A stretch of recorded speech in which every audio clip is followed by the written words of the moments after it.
Hey, welcome back, everybody.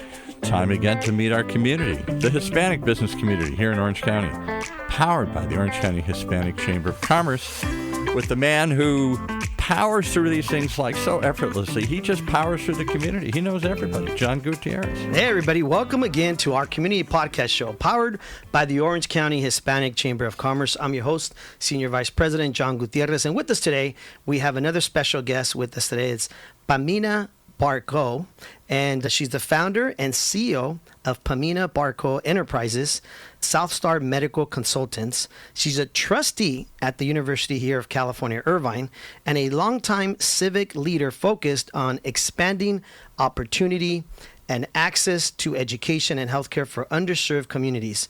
She is the first Latina trustee for the University of Irvine. Eso!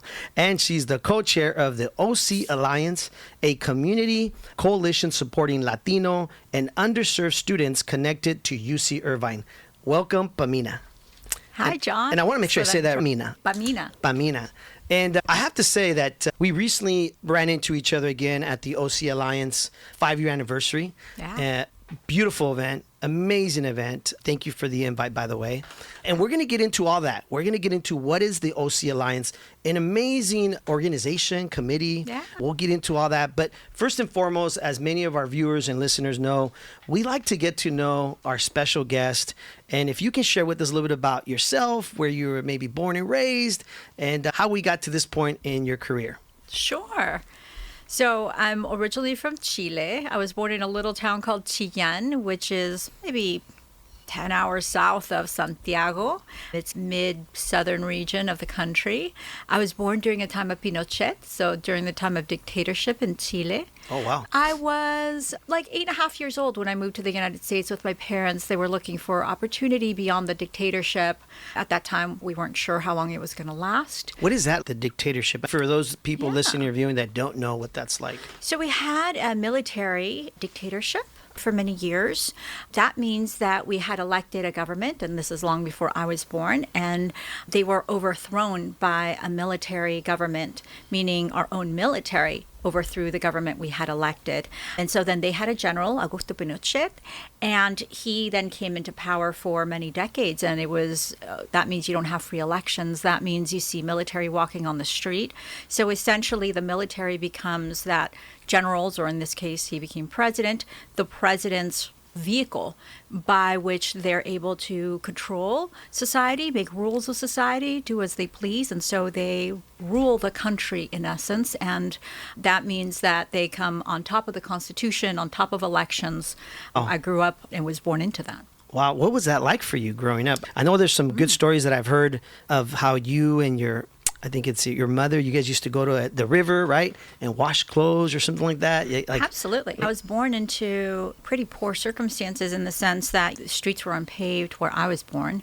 Absolutely. We grew up washing our clothes in the river. There were times when my parents would even forage for food. But I think that's all even separate from the dictatorship question that you brought up, because that is a society of silence. You're born knowing that you shouldn't say certain things, that certain things can't be brought up, that certain books can't be read, that certain things can't be voiced. Right? Censorship. And I think it gets internalized in that kind of a society when you grow up with like your voice not fully evolved. It's been a passion of mine to look for my voice, because I was definitely born into a country in which our voice was stifled. It's interesting you bring that up, because for those of us that are also viewing and listening, a lot of our youth chamber listens and views, this is why political science in the universities and colleges, it's a great course or class because that's some of the stuff you talk about in these classes about censorship, right? Yeah. That must have been tough. That must have been tough for you guys growing up. So you're growing up in Chile, and where about that time would you say you started thinking, hey, I want to grow up to be something in life? And what changed in your perspective growing up as a young leader in your community? It's interesting because when you grow up in that kind of community, I think you either ease into it or you think, is there something beyond this? And I think in the back of my head, I always thought, this isn't the life I want. It feels constrained. how do I grow beyond this? And at the time I was young and I played piano, and I thought maybe I can be a concert pianist so I can travel the world and do something. As you do when you're a kid, you've got these big dreams. So even back then I was dreaming of what can I do with my career that will take me beyond. I couldn't have dreamt the life I've had, but I think imagination is essential in young ones because it leads to who am I? What is it that I'm trying to do in life? And in life I knew I wanted more. Your mother or father, the ones that got you into piano? Like, how did you end up? Because piano it's a big thing, right? Big thing. My grandparents had a piano. We stayed in their home. My dad came here for a couple years to get a green card. So he came over for work, and we stayed with my grandparents, and they had a piano in their living room. They had a little, like, 2-bedroom, tiny home, and they were in one bedroom, and my mom and my siblings and I were in the other. And they had this piano, and I was, like, trying to play it. And so finally, we didn't have a lot of money, but they said, hey, how about if we get you some classes? And I think that was like a spark of creativity from when I was young. I'm very blessed that they supported the arts. It's interesting because we're going to have on the show Paul from the Segerstrom Center, the famous orchestra. I'm drawing him. And he talked about this. You're talking about the conductor of the Pacific Symphony? Yes, Pacific Symphony. I'm sorry. Yes. He talked about the other day we were at an event how music played such a huge role in his life as far as opening his eyes and his mind into what some of the things he wanted to do in life. Very cool. Are you talking about the Pops conductor, the young guy who's Hispanic and does all these crazy combinations? He had Arturo Sandoval there a year ago, and he had a disco show. He had all sorts of it. He's really trying to make symphony accessible Enrique to everybody. Lopez Yanes. He's going to be on our podcast, and he talked about all this, how music really helped shape who he was. So that's great that your grandparents opened your eyes. It's universal. That's across every category, every country. Music can open doors and open your eyes. Did you continue to play the piano as you? Absolutely. My name comes from an opera by Mozart, and so I grew up in a family where music was very valued, and so my father taught me for years and years until I was 14. We have a little electronic piano in the other room. We can bring it over here. We're out of practice. So thank you. No pressure, no pressure. So you're growing up playing the piano, and at what point does your father say to your family, hey, let's come to the U.S., or how does that happen? He was given a job opportunity here. And when you do that, you come over on a work visa. And he said, hey, let me try to go over there and get you guys a visa. And we thought it'd be quick, but it ended up being a bit over 2 years of him being here. That's how we stay with my grandparents while he tried to figure out that visa situation. But eventually he did get it. Nice. And so when I was a bit over 8 years, we moved here to Southern California. I've been here since. And what was his? He was a sound engineer. Oh, okay. And so you come to Southern California. What was that like? That must have been so different. What a culture clash. Yes. Was that quite the challenge for you? The adjustment, the culture shock maybe? Yeah, I didn't know the language. This is not a dictatorship, or the food was completely different. You guys have like sesame seeds on your hamburger buns. Everything was different. The food was different.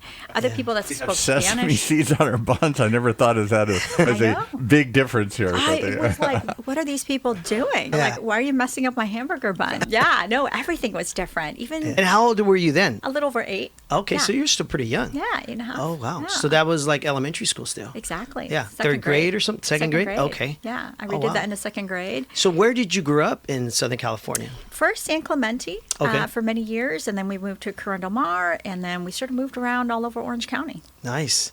So this is your hometown, home area. This is my home, truly. And you ended up going eventually to UCI? Yes. For my undergraduate, it was interesting. I considered going to a variety of different colleges, got into different colleges, actually accepted a UCLA entrance, and then decided to stay here. There you go. My parents were going through a divorce. I wanted to stay near my siblings and my family, being the Latina I am, and I'm so grateful that I did, because going to college, you build community, even if you don't know it, but you are. And this is where I live. This is where my community is. So I don't regret it for a minute, and I've come back to UCI multiple times for degrees because this is where my life is. And so I've gotten intimately, really involved at UCI because I realized they played such a big role in my life and throughout so many decades. And at what point did you say, I'm going to be an entrepreneur? So I think that was, I was maybe 25 years old, and I was thinking about what to do. And I was in grad school, and And like the paths were so set. At that point, I was doing Spanish literature, and I was like, oh, I can either be a professor or I can be a consultant. And I wasn't like loving any of those paths. And I think that's when I leapt, and I went and worked for like a real estate, like a international like marketing firm, and it opened my eyes to business. Oh. And after that, forget it. Like you fell in love with business? I fell in love with business. Like, Interesting.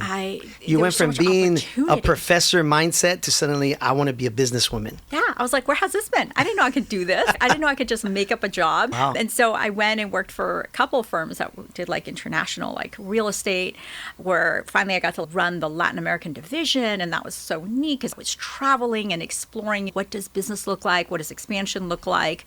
And after that, I leapt on my own and I haven't looked back. Now, I know you're big about mentorship, right? We're going to talk about the OC Alliance and all that. Where in your life would you say you had a mentor or mentors that impacted you? I think this is one of the most important topics, John. Since I was in junior high, I've always had at least one mentor next to me. I've been so lucky to reach out to my teachers, to reach out to others who will help.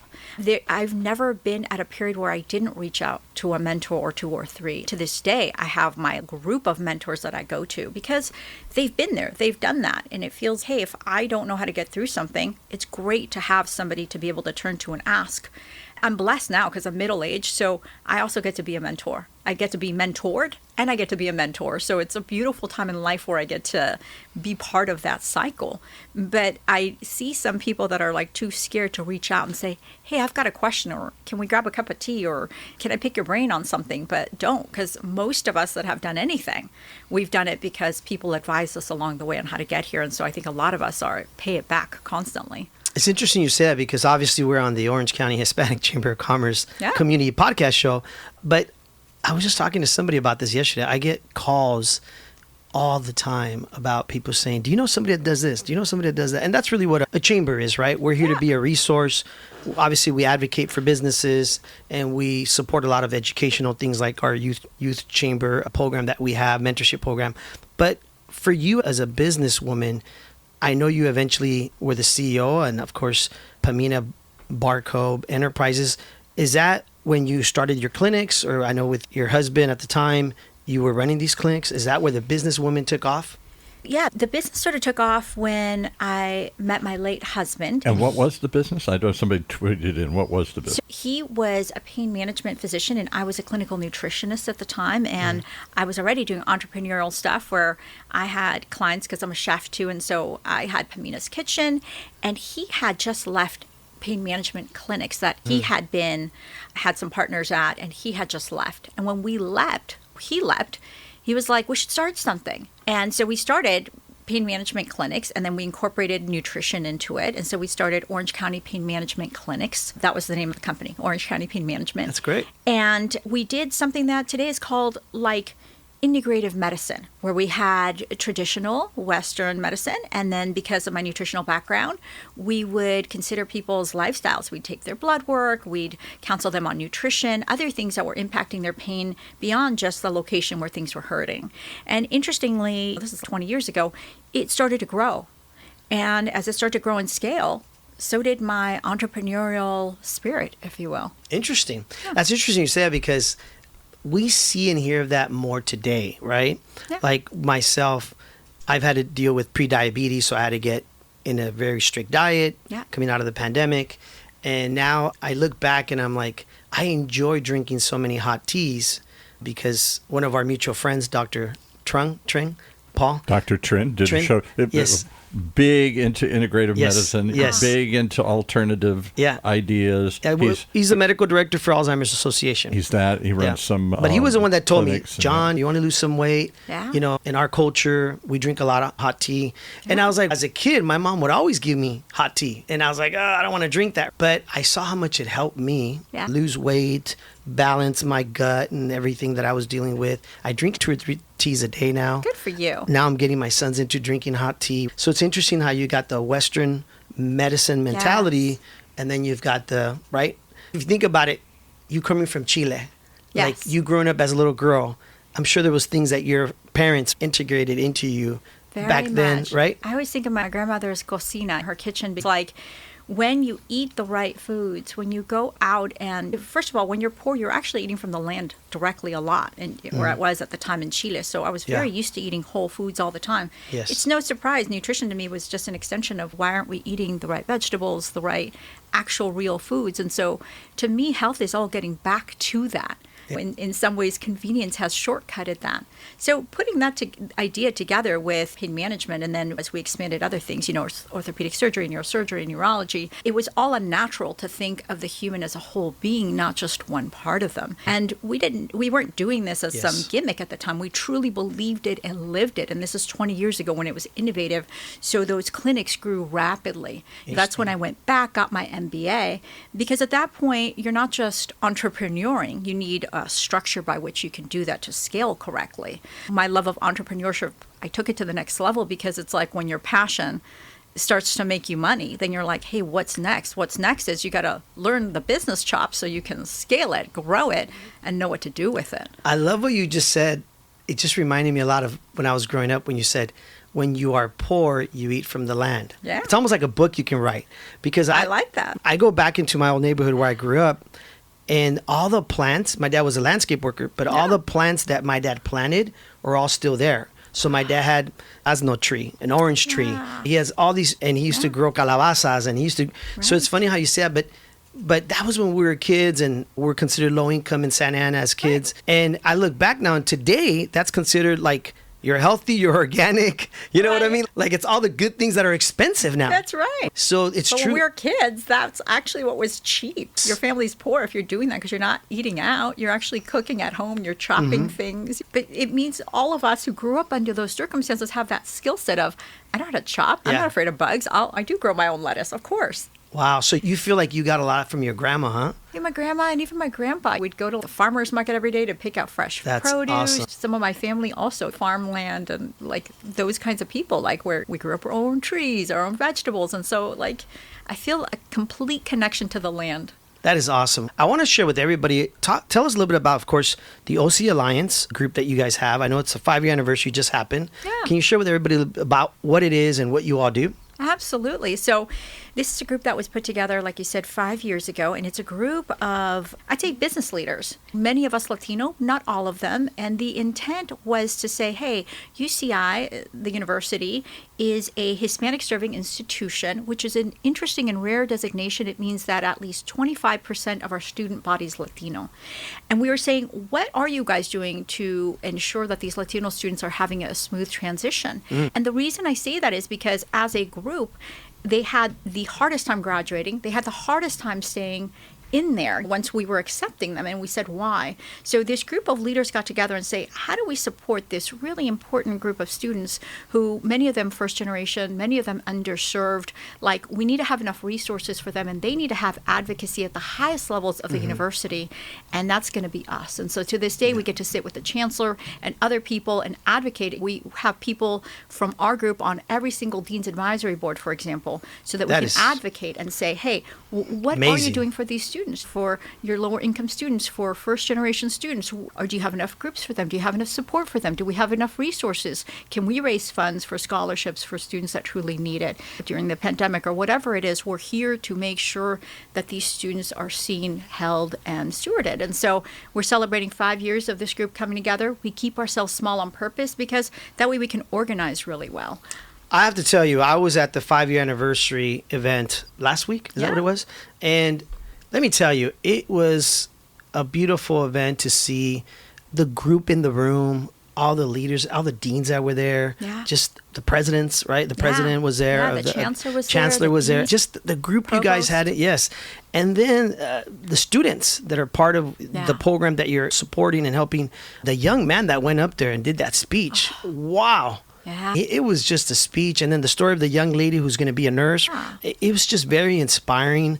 But for me as a Latino entrepreneur, obviously vice president of the Hispanic Chamber, it was a very proud moment to see that different people of different races and colors and genders, everybody was in that room for the right cause. That's right. For a good reason. And that was very touching. You know what I mean? Yeah, I think. So kudos to you guys. Thank you. Yes. When I went to college, there weren't people that looked like me very many. Exactly. In college. Like I said, a lot of us didn't finish. A lot of us didn't go to graduate school. Yeah. And now it's beautiful to see how far we've come. But now we've got to open up the door for the rest. There's a lot of younger people behind us, and it's our job to facilitate that. So it was a beautiful room full of really powerful leaders. It's amazing actually to get that caliber of leaders all in one room. I know Yes. how, you and I both know how hard it is to get just a few leaders in a room, but that many leaders in one room at once is a powerful thing, and that's how we have such a strong voice. Yeah, while we were there and the young man was doing his speech, he was thanking different people, and it was interesting. He thanked John Amador, who's our chairman, former chairman of our board, who was standing right behind me. And I thought that was just really nice to hear him thank his mentors or people that helped him out.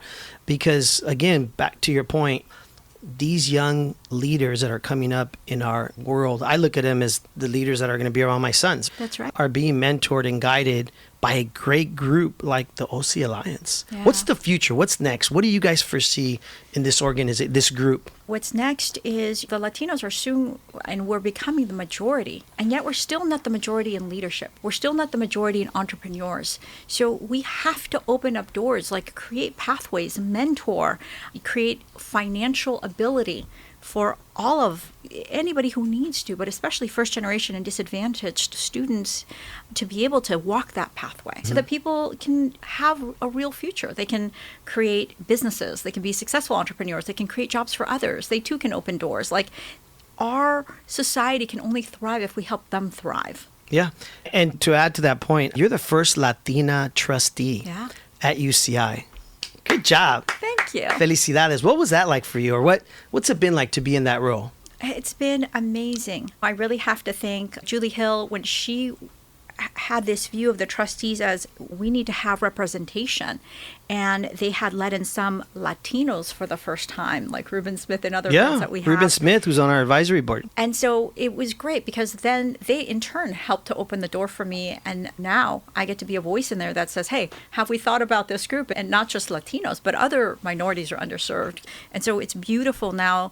I think the more of us there are, the better, because we can be a united voice. Once again, we can be advocates, we can open doors, and more than anything, it's wonderful to see more of us in leadership as a whole. Paul has a question. Go ahead, Quick Paul. question. Yeah. For those of us that don't know, or the youth chamber listening, or just the general audience, what does a trustee do? I know it has an oversight role. I was going to ask that question, actually. Good question, I don't Paul. really know what a trustee does. Yes, what does a trustee do, if you don't mind sharing with us? No, I don't. Yes. Okay, so there's a number of different things that we do.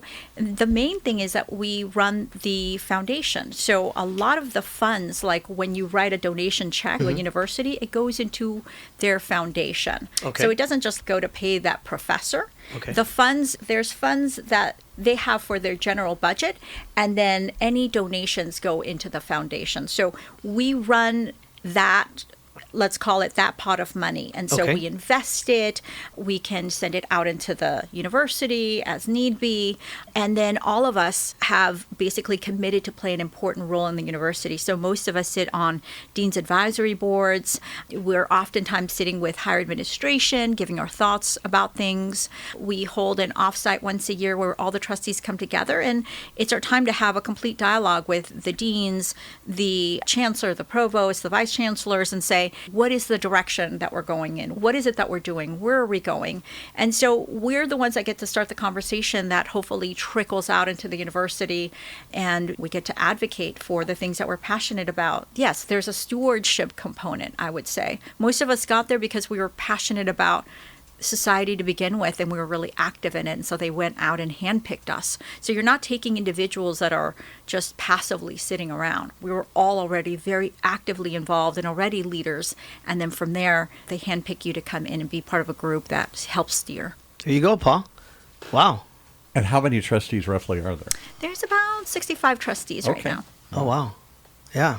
I think that's awesome, because at the end of the day, you said it perfectly, you need representation. Yes. You need to be, what is that old saying? Be at the table. Right. Be invited to the table. Yes. And so the fact that you're the first Latina trustee at UCI says a lot, right? Young girl from Chile, whose dad worked very hard, I'm sure, to come to this country and open doors for you and your family. And so kudos to your parents. We want to thank you for being on the show. Thanks for having me. And continue to do everything you're doing in our community. For anybody listening or viewing us, anytime you can support the OC Alliance, it's a great group of leaders doing some great things here at UCI. And if anybody wants to learn more about it, they can probably go on social media and Google Absolutely. OC Alliance, right? Yeah. And see everything they're doing if they wish to support them. I know almost every kid's parent want them to go to UCI. Everybody I talk to. Yeah. And UCI is one of those tough schools to get into, but It is, But it's a truly. great community. Yes, we're a hub of Orange County, and I think we're going to continue investing in being that hub, whether it's culturally or educationally. Like, it's important that we invest not just in the students that go there, but in the whole community around us. And the growth of UCI is phenomenal. Yes. The size of it, the program, its ranking, and Yes. everything else here. We do a show for UCI Law School. It's one of the top, I think, 30 That's or 40 law schools in the country. Yes, Yeah, I just saw he and was it's new. speaking right somewhere the other day Austin, yeah. at Hogue. He was speaking, I think, the law. And you see, here we are at Yeah. their Applied Innovation Center, which is this halfway house Yeah. between the university and the real world, where they bring businesses and academic research together and try and create businesses and companies out of it here. Pamina, the time has run out, but we want to thank you and appreciate you coming on the show. I want to know what Mozart opera, was it an opera? Yeah, it's an opera called The Magic Because Flute. Mozart didn't write many operas, did he? No, he actually did not like traditional Italian. I didn't think so. Yeah. He detested them. So this is an opera called The Magic Flute. It's a really that's a interesting, famous one, yeah. Yeah, it's an interesting libretto because it's a quirky opera, and that's the sort of Libretto, things the Mozart book was. about it, the story about it. Yeah, Mozart was John's drawn looking to at me like, what? No, hey. librettos. Yeah. Hey, I love music, and I think that plays a huge role in our society. My son loves playing the guitar. I'm trying to get him to get into more different stuff like that, too. But thank you for being on the show. Absolutely. And obviously, as the Orange County Hispanic Chamber of Commerce, we're glad that we're here at UCI. Alberto is one of our, of course, board members, incoming chair, Sandoval. And Yeah. so, again, thank you, UCI, for everything you're doing, and wish you all the best. Thanks, John. Thanks for having me. Awesome. There you have it, folks, where our community is your community. Thank you for listening and tuning in to our Hispanic Chamber of Commerce podcast show. We'll see you guys next week.